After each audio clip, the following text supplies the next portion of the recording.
ថ្មីនេះមានការប៉ះទង្គិចគ្នាដោយពាក្យសម្ដីរវាងកងទ័ពខ្មែរនិងថៃនៅប្រាសាទតាមាន់ធំនៅប្រទេសថៃឯនោះវិញសារព័ត៌មានថៃធំជាច្រើនបានចុះផ្សាយអំពីបញ្ហានេះហើយក៏មានពួក content creator ថៃនិងប្រជាជនថៃមួយចំនួនលើកឡើងថាពួកគេចង់យកដ្រូនអតិថិតដែលទើបនឹងផលិតបានថ្មីមកកំទេចប្រព័ន្ធបាញ់គប់ជ្រួយវង PHL-03 ខ្មែរយើងដូច្នេះថ្ងៃនេះខ្មែរ Army Today សូមលើកយកនៅដ្រូនអតិថិតមួយនេះមកបកស្រាយនៅសមត្ថភាពរបស់វាចែកជូនដល់ប្រជាពលរដ្ឋយើងថាដ្រូនមួយនេះវាខ្លាំងកម្រិតណាវាត្រូវបានបង្ហាញខ្លួនជាលើកដំបូងនៅចុងឆ្នាំ2024កន្លងទៅថ្មីនេះថៃបានដាក់បង្ហាញឲ្យសាធារណជនទូទៅបានឃើញនៅដ្រូនអតិថិតដែលផលិតដោយខ្លួនឯងហើយវាជាការបោះជំហានទៅមុខមួយជំហានទៀតរបស់កងទ័ពថៃបើយោងតាមការចុះផ្សាយរបស់ Defense Study កាលពីថ្ងៃទី6ខែធ្នូឆ្នាំ2024កន្លងទៅកងទ័ពអាកាសថៃបានបង្ហាញនៅដ្រូនអតិថិតពីរប្រភេទគឺ KB-10G និង KB-5E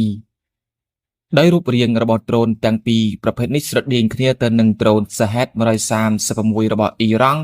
និង Terran 2របស់រុស្ស៊ីមិនមានប្រភពណាមួយបញ្ជាក់ថាថៃទទួលបានបច្ចេកវិទ្យាផលិតដ្រូននេះពីប្រទេសណានោះទេអ៊ីរ៉ង់ក៏មិនដឹងឬក៏រុស្ស៊ីមិនដឹង KB-10G និង KB-5G គឺជាដ្រូនអតិថិតដំបូងគេបង្អស់របស់ថៃវាត្រូវបានផលិតឡើងដើម្បីការពារសន្តិសុខគេចាប់ពីឆ្នាំ2023ដល់ឆ្នាំ2037ដោយដ្រូនអតិថិត KB-10G មានទម្ងន់40គីឡូក្រាមមានស្លាបប្រវែង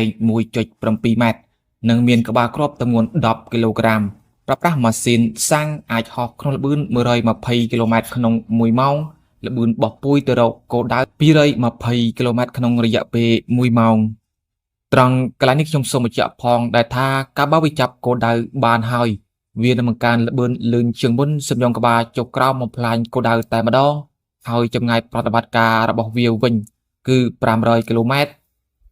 មានសមត្ថភាពបំផ្លាញគោលដៅទំហំ350ម៉ែត្រអាចកំទេចរថក្រោះរត់ពេលដែកកាំភ្លើងធំប្រព័ន្ធរ៉ាដាដោយដ្រូនប្រភេទនេះបំពាក់ទៅដោយ GPS នាំផ្លូវចំណែកឯដ្រូន KB-5E ប្រើប្រាស់អាគុយស្ងួតអាចហោះក្នុងល្បឿន90គីឡូម៉ែត្រក្នុង1ម៉ោងពេលវាចាប់គោលដៅបានហើយនឹងបង្កើនល្បឿនដល់180គីឡូម៉ែត្រក្នុង1ម៉ោងចម្ងាយប្រតិបត្តិការ150គីឡូម៉ែត្រក្បាលគ្រាប់របស់វាមានទម្ងន់5គីឡូក្រាមកម្លាំងផ្ទុះជះទំហំ280ម៉ែត្រអាចកំទេចរថក្រោះរត់ពេលដែករថយន្តយោធាជាដើម